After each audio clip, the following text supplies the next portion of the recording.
వచ్చినటువంటి అధ్యక్షుల వారికి పేరు పేరున ప్రతి ఒక్కరికి ఇక్కడ వచ్చినటువంటి యువ నాయకులకు మరియు మీడియా ప్రతినిధులకు ప్రతి ఒక్కరికి నా నమస్కారాలు తెలియజేస్తున్నా.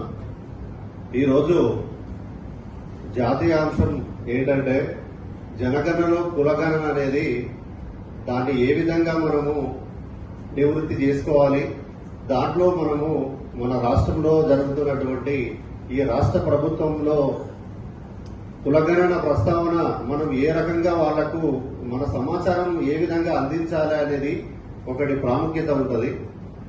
కాబట్టి 1920 నుంచి మొదలు పెట్టుకుంటే బ్రిటిష్ గవర్నమెంట్ ఉన్నప్పటి నుంచి ఈ రోజు వరకు కూడా ఎన్నో సందర్భాలలో ఎంతో మంది ఉద్యమాలు చాలా రకాలుగా చేశారు. నిరసన రూపంలో కానీ, వినతి పత్రాల రూపంలోనూ కానీ, తీవ్రవాద రూపంలో కానీ మన హక్కులని కాలరాసే వ్యక్తులపైన మనకు ఎక్కడైతే అన్యాయం జరుగుతుందో, మనకి ఎక్కడైతే మన హక్కులు హరించకపోతున్నాయో అక్కడి నుంచే ఉద్యమం మొదలవుతుందని మనం ఎన్నో పాఠాల ద్వారా కానీ పెద్దల సమాచారంతో కూడా మనం ఎన్నో మీటింగ్లలో చూశాము. కానీ మేము ఈ రోజు ప్రత్యక్షంగా కొన్ని రాజకీయాలలో మేము చూస్తా ఉన్నాం. ఎందుకంటే ఇప్పటి వరకు ఎన్నో ఉద్యమాలు జరిగినాయి.